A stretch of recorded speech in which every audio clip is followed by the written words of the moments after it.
Hello and welcome to this week's show. This week I want to talk about mythology because I'm quite interested in mythology and I think it deserves the importance that it was originally given, in that the word itself has changed over time, and now we talk about mythology, right, to be something that is factually incorrect. So for example, we have on television the Mythbusters, those two guys that go around proving things to be factually incorrect, and that's myth busting, you see. Mythology, however, is an incredibly important thing in that it teaches us how to live effectively, right?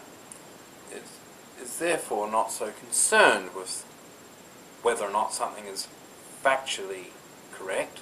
In fact, a lot of mythology cannot be proved factually anyway. It has been used for millennia to show people how to live effectively. Whether it is true or not, at least this is how it was supposed to be defined people before the age of reason, in which we live now, was therefore whether or not it was effective rather than true in a sense of whether it actually occurred. Therefore it talks of the timeless rather than today we have a fairly chronological viewpoint of history. We're quite obsessed with not only did things occur, but when did they occur, right? Mythology talked about things that had occurred before, but could also quite possibly happen now and could happen in the future.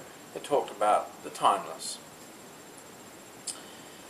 Myths then were used to discover new ways of living.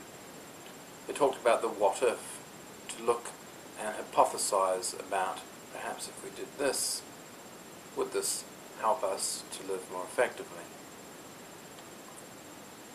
If a myth did not do that, then the myth was no longer valid and could be discredited, if you like. So a myth therefore was a practical device, just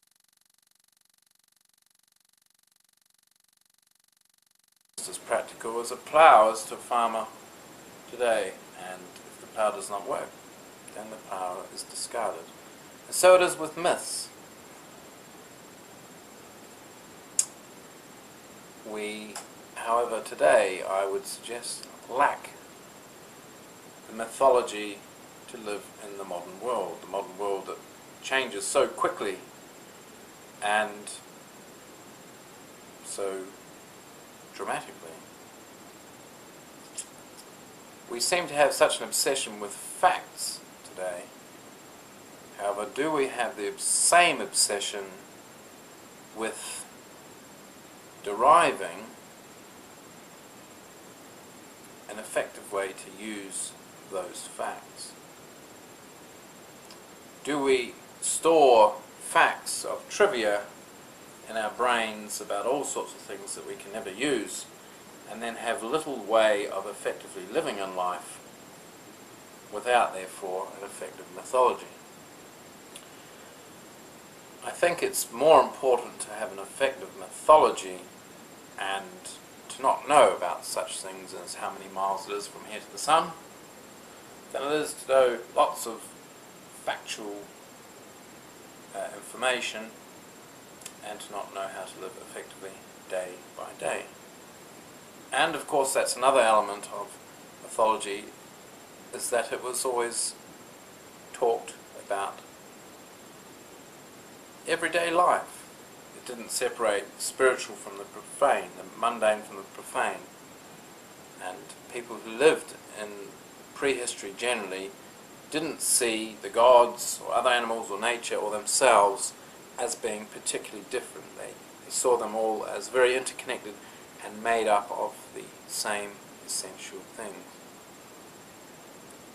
So therefore we don't need to go to a special book or a special place in order to delve into mythology if we have an effective mythology for our lives.